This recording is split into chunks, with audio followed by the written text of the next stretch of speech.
Hi everyone, welcome back to Life After Neverland. My name is Corinne and thanks for joining me today. We're talking about The Chosen, Season 3, Episode 4. Finally got a chance to watch it and it touched my heart in so many different ways.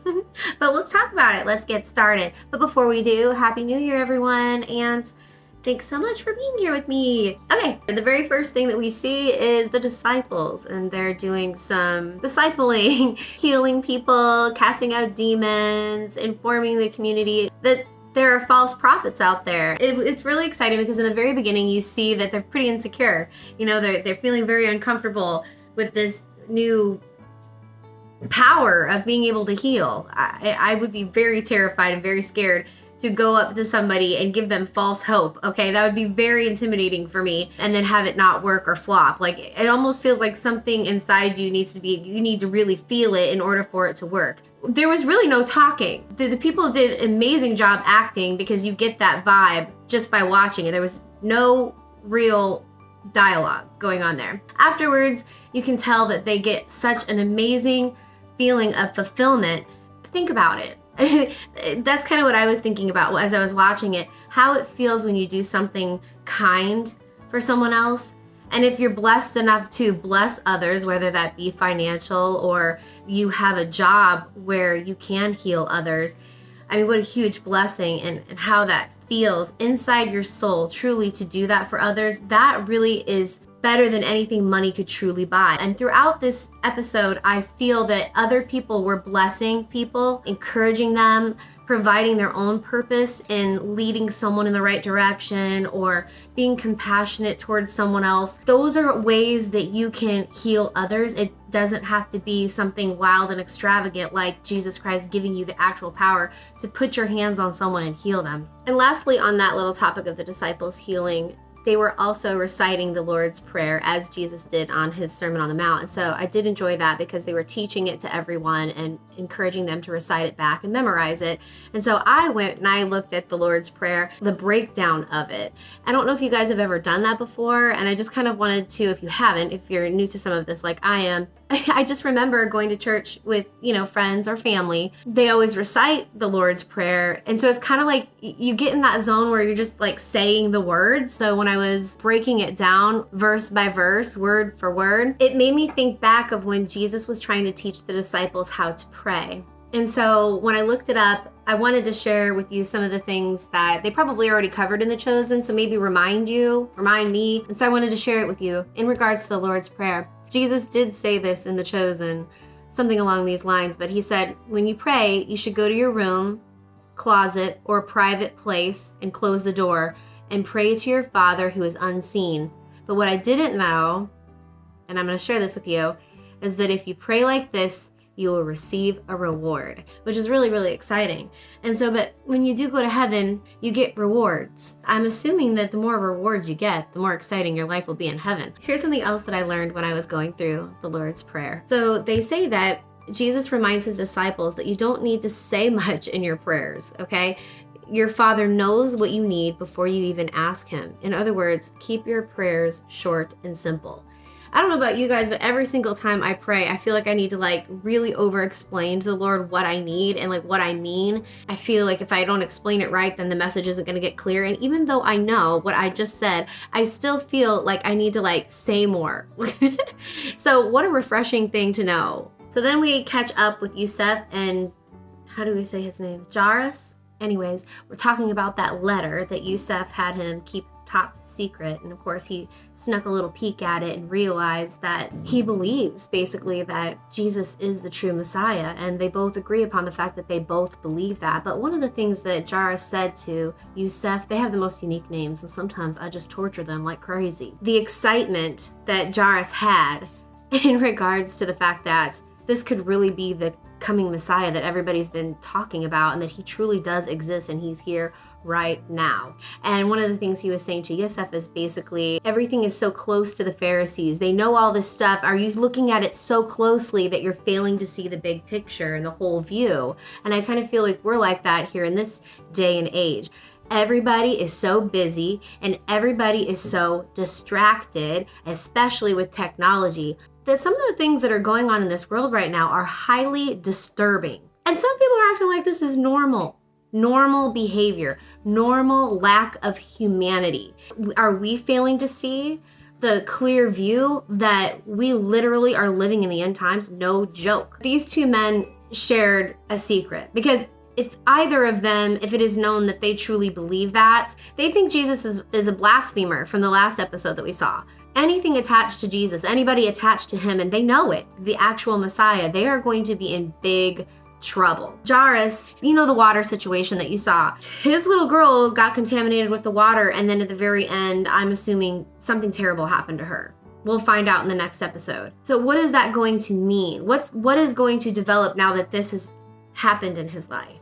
This pact that they have to keep each other's discretions quiet is possibly towing a thin line. We'll find out. I want to talk about the conversation between Mary Magdalene and Tamar. Those of you that watched my last episode, thank you so much for your beautiful comments, and I just love talking back and forth with you about what you think about certain things and all that good stuff. I've been hoping for that for a very long time. I do appreciate you watching the episode that my husband and I made in regards to that young man, Brylan, however you say his name, whatever, bashing on the Chosen and speaking ill will about specific people working in the Chosen and really nitpicking parts of their life. And I think it's really interesting that you have Mary Magdalene and Tamar kind of doing basically the same thing with each other. Mostly Mary, but then Tamar, she just comes across as a smidge sassy, so she kind of like threw it back in Mary's face. Tamar has her jewelry that she likes to wear on her body, and she uses that as an honor for family members, remembrance, I believe, of them. Mary was basically saying that she was like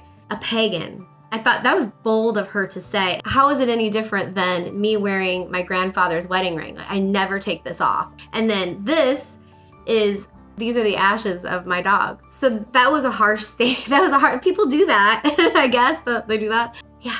But then she went back and she snapped at Mary about her prior lifestyle, that Mary is no longer like that though. That's her past, and that should stay in her past. But it just shows how we all judge each other, and we all kind of look at each other, and we're all pointing our fingers at each other, and that's not helpful. It only creates divide. You get a quick glimpse into what's going on with Zebedee. He creates this oil, and Tamar's trying to help him figure out a way to make it more lucrative and start a new business, a new adventure. And so you see Zebedee basically giving up his life's work as a fisherman. That's an example of giving your life up and handing it over to Jesus. These are bold moves to give up something that you've known your whole entire life, shift gears, and try something totally different. And Zebedee wasn't very good at it yet. We don't know where it's going to go from here, but it wasn't like he was a rock star at that. He knows he's really good at being a fisherman. He's been doing it his whole life. This is stepping out into uncharted territory. I feel he's being faithful for Jesus. Most people cannot do that. You kind of see that happening with Peter and Eden. He has dropped everything to follow Jesus. He's put all of his faith in Jesus, and now it is starting to take a toll on his marriage. And I loved how they went about this. That's exactly how it is sometimes with my husband and I. You are like in a constant state of growth. You're God's masterpiece. And the way that you get through that is through the sacrifices that you make, and some of the stumbles and the falls and flat out disasters that you go through. But I'd love for you guys to let me know if there's any times in your life where you literally dropped everything that you knew and started something else that just didn't seem for sure, but you went for it anyway. And how did it go? I'd like to know. Back to Simon and Eden. The way that I took this was that Simon went away, and while he was away, she was taking care of her mom, doing her housely duties, freshening things up around the house. And after all his time away, she missed him probably like crazy. He comes home and she wants to know. I thought she was going to say she was pregnant, okay? Do you notice anything new? Did anyone else think that she was going to say she was pregnant? Ugh, I would have loved that, but no. But anyway, but she did redecorate, so that was nice. But Simon was a typical guy, and he had no idea what was going on. That is a typical guy. And then a typical girl is, you should have known, and it doesn't really tell you what you should have known. And then the guy's sitting there going, well, I don't know, I can't read minds, because guys and girls think differently, and we all know it. But we've all done exactly what Simon and Eden were doing, right? No? Huh? Yeah. It's hard when your husband changes their path in life, and then you have to figure out the new people that are going to be in his life, where do you fit into the new part of his life that's different from the part you played like where he was prior? Does that make sense?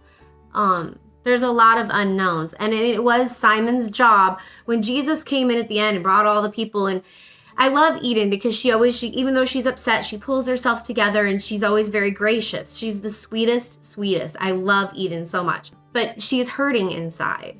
I like how Jesus said Simon has some things to figure out, because he does. He needs to figure out how to take care of Eden and let her feel like she belongs in that part of his life. And the things that she is doing, he needs to acknowledge them, he needs to notice them, and he needs to be appreciative of them. I guess that makes me want to move into the whole Gaius situation. Gaius is so interesting. I cannot wait. I think I said this before. I can't wait to see his journey. He's really touching. To see a Roman soldier be so impacted by Jesus in the way that he is, it's just the unfolding of Gaius is just going to be great. And, that would be the work of the Lord, taking someone like him and then softening him. Wow. Ah, love it. Love it. As I said in one of my past episodes, Gaius seems very troubled after seeing the Sermon on the Mount when Simon was going off by himself instead of talking to his wife. I really like the interaction that Simon Peter and Gaius had. It was funny, it was charming, it was witty, all of those things. But most importantly, it was touching, and I really enjoyed when Gaius opens up and starts to reveal little pieces of his heart. He's obviously troubled by the fact that he's made many choices, maybe some of them not even his own. He had to because of his position. Clearly, he doesn't feel good about them anymore. Who knows if he even felt good about them at the time. From the very beginnings, when we very first met Gaius, he has a heart in there somewhere. And it's very slowly but surely being chipped away at. I love the commonality that they shared in that moment when Simon was trying to do all the different knots. Gaius mentioned that his grandfather was a sailor or something like that. So they had that little commonality in that moment. Was really great. The jokes that were shared between the two of them.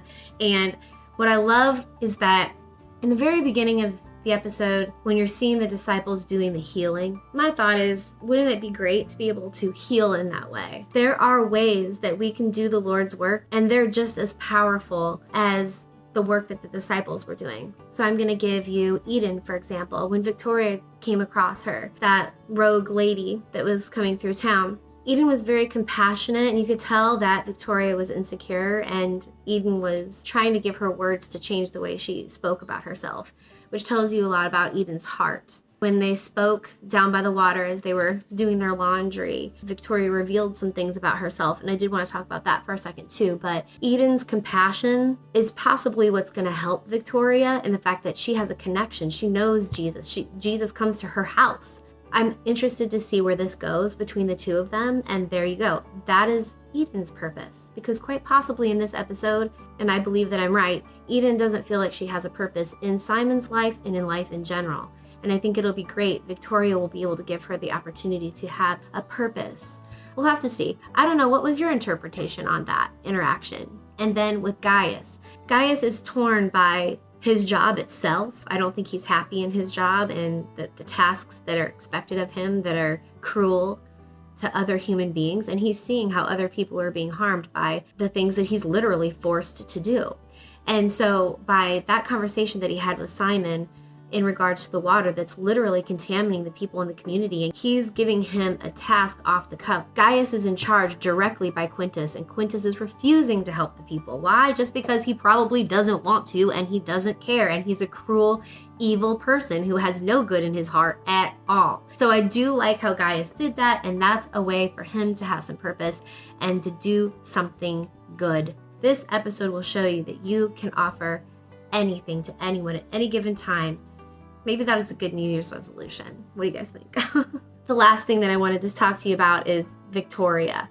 That story actually got me really emotional, and I believe that she has something along the lines of maybe endometriosis.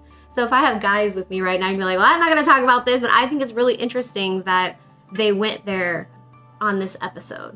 It's also interesting to me that in the community, they look at her basically as a leper. Just because she was bleeding, they thought that they could be contaminated.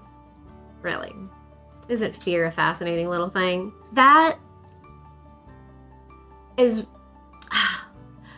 home with me. It's very frustrating to me because there's so many different ways that people can be reached and touched by the chosen.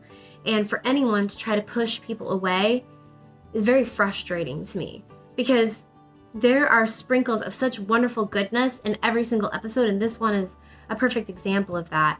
All the different stories and in-depth character issues and things of that nature can relate to so many of us in so many different ways. And with this Victoria girl, I really related to her story because I had endometriosis, and I had it from the age of, I think I was like 28, all the way up to the age of, it was like 38, 39.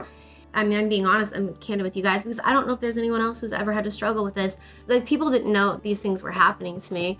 I took my dance program to Disney. So I think I had 20 kids. That includes moms, siblings, other family members and things like that. My husband and I, they had a huge performance. I think they were performing like 3 or 4 times that day in Disney. And I think I had a miscarriage. And I was stuck at Disney the whole day. I didn't tell anyone except my husband, he knew. And we were just trying everything we could to try to solve the problem. Thank God it was for a dance event and I had extra clothes for my dance students so I could change my clothes. It's an awful feeling, and it happens to women, and you become anemic. I don't know if you could see her, but she didn't look healthy. You become anemic, you feel weak, you're in pain a lot, and then of course you can't have children. I don't have children. But I don't want anybody to feel bad for me. I didn't bring that up for that reason. I've actually come to terms with a lot of it, but what made me so sad, the way that guy treated her, I'm just going to share my testimony. I don't hardly ever share my testimony. I mean, these things happen to us for a reason, and they happen to us so that we can help other people. So maybe they can relate to it, just like I related to what happened to her on The Chosen, and it broke my heart when he walked away from her and treated her like that.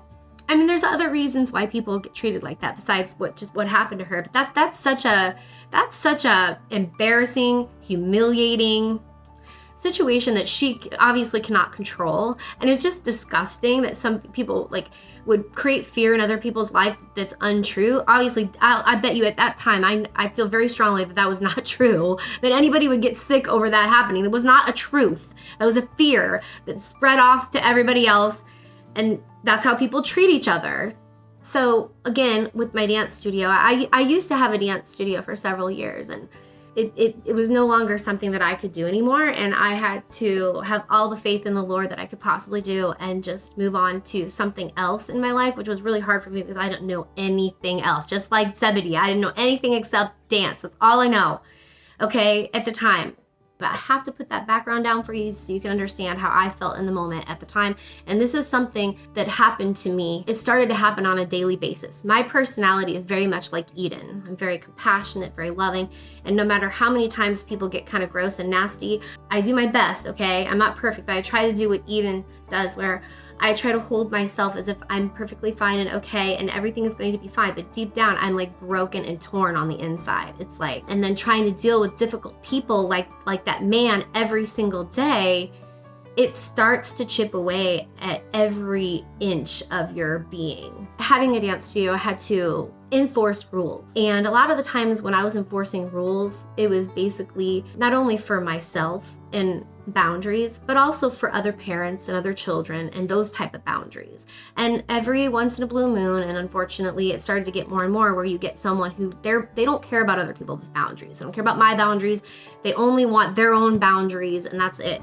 You can't reason with someone like that. And I had a mom who was being very aggressive towards me. And I'm gonna tell you this because it's really, really sad. You let people know who you are, your struggles, the things that you've been through, and then something like this happens. A woman comes in and being very disrespectful to me, my dance students, all my other parents, wearing a shirt that says, "I love my church," and precisely tells me that the reason that I can't have children, the reason why I had to have a hysterectomy, is because Jesus didn't want me to have children, because I'm a horrible, vile, disgusting person. And so to not have compassion about someone's deep-rooted pain and misfortune, and then you're wearing an I love my church shirt.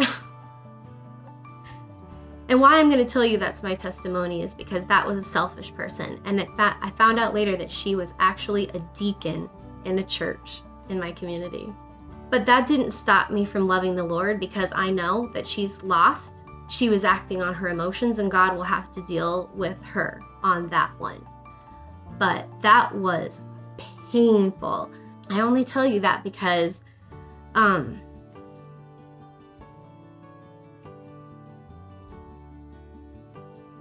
that day, I literally could have said, I don't want anything to do with Christians ever again. I'm sick and tired of them acting like they're here and I'm down here. But I knew that that wasn't Jesus. I knew who it came from. Anyways, you guys, that episode was very wild for me. It was a wild ride for me. It was, because seeing that, I've done what Zebedee has done. I had to do it with being beaten down by people of that caliber for so long. And not everyone's like that. Not everyone was like that. But sometimes people like that can really, when they take things inside of you that hurt and are painful and they use it, I don't understand that. There's something beautiful in renewing yourself and discovering who you are each day. And I think that's something that I want to work on here in the new year, is just, who is this new person that is me? Because I had to really get over a lot of pain. It's kind of crazy because it was so painful for me to do that, to make that decision. And there's more that goes to it, but I'm not going to bore you with that. But I felt like I had to trust Jesus, and I still have to trust Jesus, because I don't believe that he just fixes everything like this. I feel like he's working on me every single day. And a lot of the times we're kind of blind. Like I said with Zebedee, he's not 100% really good at making this oil. So is this going to be a successful venture, or is this going to be a complete flop? That's terrifying for most people. And so his faith is just absolutely phenomenal and amazing. And he's going to discover so many new things about himself through this. And so what a cool journey everyone has moving forward. And so sometimes, I'm going to leave you with this, we literally have to leave ourselves broken and vulnerable in order to find out who God is. And that's where I am today. But you guys, I wanted to say thank you so much for watching. Thanks for your subscriptions, honestly and sincerely. Who was your favorite character in this episode? My favorite character in this episode, did I even write that down? Oh, hands down, my favorite character in this episode was Gaius. What is God gonna do with Gaius? And he's shifting and moving everyone's life right now. Maybe he'll even teach Simon Peter to do better as a husband. Anyways, you guys, thanks again for watching. God bless you, and I'll see you next week when we talk about episode 5. Until then, have a blessed week.